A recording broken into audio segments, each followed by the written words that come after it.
Hey Nick, how was your first day of 5-on-5 practice? Open-ended question. It was good, right? It certainly was enjoyable to be back out there with a big group. Um, you know, Lots of bodies out there and lots of energy. The kind of excitement of day one was in the air. I think it was great intensity, and I'm happy. The effort and the way the defense has started out has been good. So that's where we're always kind of starting to build from at the start of any new season. So pretty happy with it. It was fun, a lot of fun.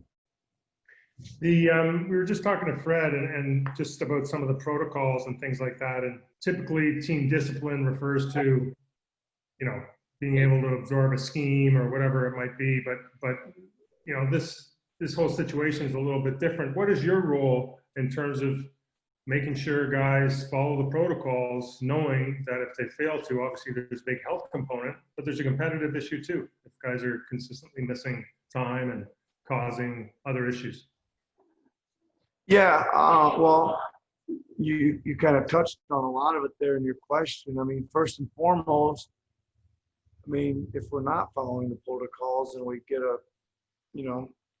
missing some players because of COVID, then you're right. It directly affects what we're trying to do here. So my role was to, just constantly be on them and a reminder, constantly about, our actions and our behavior, right? And how impactful it is not only for, themselves, their families, our team, our organization. There's lots on the line if you're not doing the best you can with the COVID-19 protocol. So again, to answer your question, I'm in front of them a lot, right? I'm in front of them a few times a day, and my job is to not only sprinkle in those reminders, but make that part of what we're doing, kind of. Even if the message is often, it still needs to be done often and loud and clear. And I guess it's a team leadership thing too. It's one of those things where it's got to come from inside the room as well. Yeah, it's right. It's really got to be part of everybody. I mean, there's other people around too that aren't directly on the court or whatever. It's just, I think everybody's gotta the protocols are one thing. I think everybody's got to individually do the best job they can, right? Even maybe more than the protocols, right? I think everybody's got to do the best job they can, and this is a very serious, obviously very serious virus, and we got to individual start. It always starts with each individual person, because the impact of how many people it can affect is so great. Appreciate it, Nick. Thanks a lot. See you, Michael. You too. Thanks, Michael. Next, we'll go to Doug. Hey, Nick, how are you today, sir? Awesome, Doug. How are you? I'm doing all right, thank you. Just getting back to that kind of leadership question, do you get a sense that maybe Fred can take a bigger step in that direction now that he's in there for a long time with a great contract and is settled and it's kind of morphing into one of the leaders of the team? Well, I hope, Doug, for sure, with Fred, but I think it's maybe, well, first of all, we lost two great leaders, right? Yeah. So that kind of opens up an opportunity in the locker room or on the floor in a huddle, well, on the team, really, for somebody to fill those shoes. And I'm hoping that, the combination of all those guys, it's kind of their time to Pascal, Norman, OG, even, and certainly Fred. Fred's kind of a natural leader, point guard type coach on the floor, kind of that way as a rookie, kind of that way as a rookie. But certainly, so he's certainly one of the leaders, I think, emerging, has emerged and fills a big void with those two guys gone. And now he's, like you mentioned, under contract, and this is where he's going to be, and this is his team, and his influence on it always is important, right? I used to talk to him even a couple of years ago, Doug, about, when we get together to have group summer workouts, and I always told him that him being there really raised the level. It was important that his leadership, even 2-3 years ago. So certainly a great leader, and he does it on the floor, does it with his play, does it with his defense, does it with his hitting big shots. All those things are kind of his leadership package, and I think the door is open for him to assume some more leadership roles this year. Yeah, it was striking me that his personality would allow him to do that, where maybe OGs wouldn't, and Norm's not under contract after this year, maybe, and Pascal maybe doesn't have that in him, that Serge Mark kind of leadership abilities.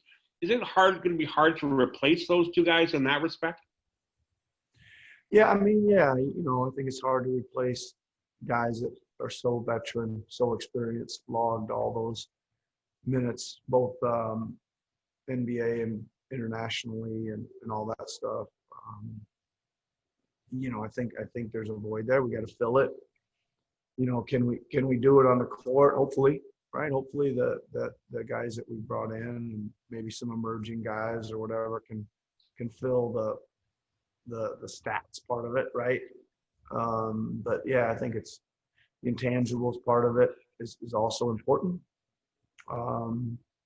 But again, I think it's time for some guys to take step forwards, and I see Pascal filling that role a lot too. He's capable of it as well. Great, thanks a lot, Nick. Take care of yourself. Stay safe down there. Thanks, Doug. You too, man. All right. Next question will go to Blake. Hey, Coach. Just wondering, did you have a full complement of guys today, or are there some guys coming in with bumps and bruises, or? So, sorry, who is this? I missed that cutout. Blake. Oh, hey, Blake. How you doing, man? Good. Yeah, everybody looked great today, Blake. Everybody's ready to go, and it was awesome. Energy was great, and happy to get guys out there. Even the fitness levels and stuff seem really good to me. It's a long old practice today with a lot of intensity, a lot of drills, but didn't really see a whole lot of guys bent over, tugging on shorts, too much out of the ordinary. So I think that for a day one, just again from a fitness standpoint and level of bringing it with some energy, was a good day. I know you said you talked before about the kind of tight window you have to evaluate some of these guys in. Do you have a sense of what guys like Alizé and Utah and Henry might bring eventually, or is it still too early for that bit because the 1-on-0 workouts being what they are? Well, I have some sense of where it could end up. I think I have a sense of all three of their games, and they're all kind of really different, right? I think if you just want me to recap really quick, probably most familiar with Henry, right? He's a pretty skilled big. He's a pick and pop big. Played great. Was a big difference maker for the 905 last year. He's really in shape. He's really done a great job working on his body, and he's moving great. Alizé's an energy, athletic scorer, tough scorer. Like never really saw much time with the Pacers, but every time they dropped him down to the G League, he'd score 30 plus. He can kind of score, certainly at that level. Can we get him find a use for him? But his intensity and he's a good passer as well. And Utah is kind of an all-around. He's like a big kind of point forward type of guy. I don't know. He handles the ball out front. He plays pick and roll. He's got good vision. He's a good shooter. A little tougher than maybe he looks as well. So they're kind of different, right? All three of them are very different, and that's kind of their game. Just gonna have to see what happens and play it out here and see if we can figure out which one of them suits us. Cool. Thanks so much, Coach. Yeah. Thanks. Thanks, Blake. Next, we'll go to Josh. Hey, Nick, how you doing? Great, Josh. How are you, man? I'm doing well, thanks. Early in camp last year, you obviously had a really strong level of familiarity with your top 7 or 8 guys coming back from that championship team. You seemed at times a little bit disappointed in how long it was taking some of the newer guys to catch up to speed. You mentioned the value of experience earlier. For somebody like Aaron, who comes in, a new guy here, obviously, but comes with that veteran experience, do you anticipate it being not as long, a little bit quicker for him to pick up some of these things with this team? Yeah, I think you're right. I don't think it'll take him long at all. Like he looked great today. He looked great. He was making threes. He was scoring on the block. He was tough as nails. He still needs to learn our schemes and some things. Certainly there was well, he doesn't know who we are defensively yet, how we want to use him, and he will. It's not. He's certainly got all the capabilities to learning those things. It's just a matter of getting him through those and getting those times. He looked great. I think a very, very different lens of screen and roll and lob threat. It'll take him some time too. He's not nearly as experienced, and I think has more of a trajectory upward that we're maybe a little longer term with him. I'm just trying to think of some of the other guys too.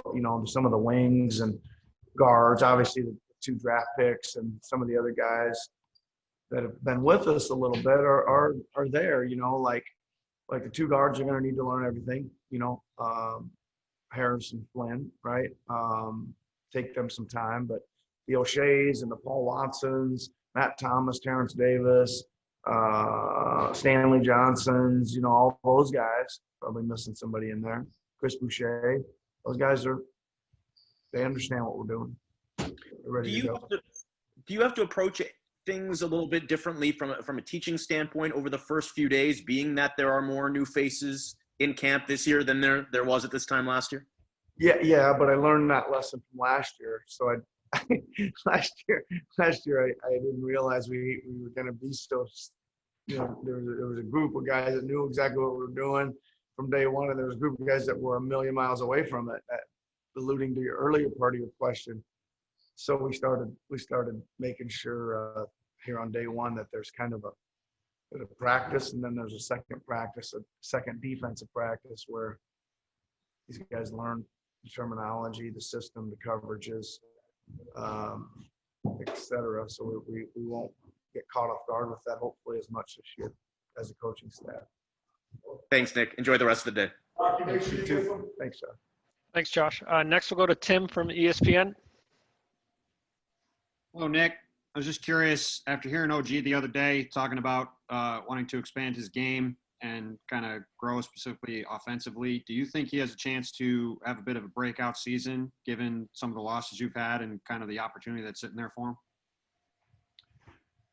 Yeah, he certainly does, Tim. I think that one of the things that he improved last year was starting and ending drives.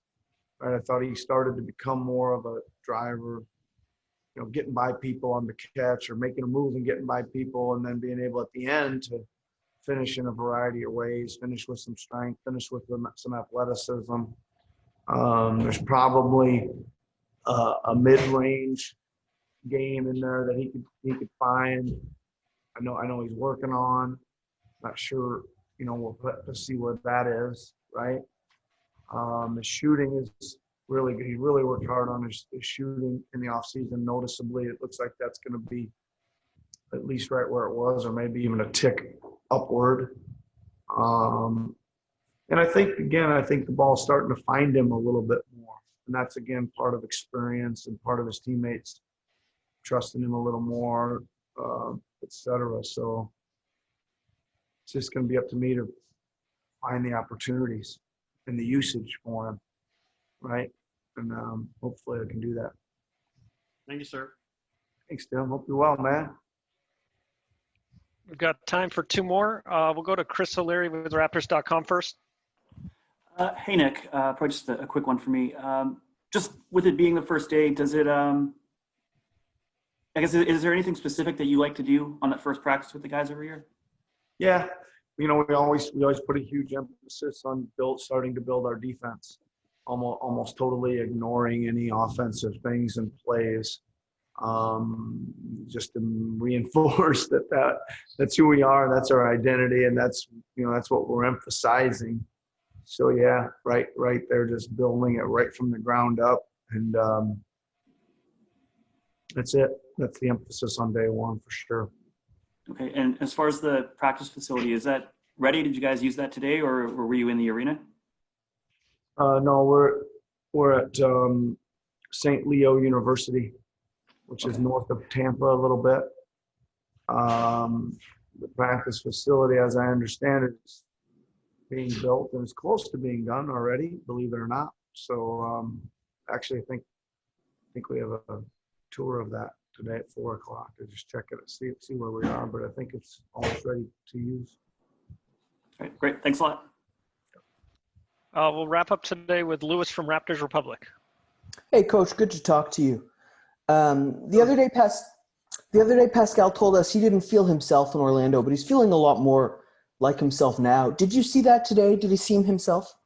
He was great today. He was great. And he is pretty sharp, and he was moving the garden. Made it, we had obviously played a lot of scrimmage type games, and he was pretty dominant. Yeah, he was really good.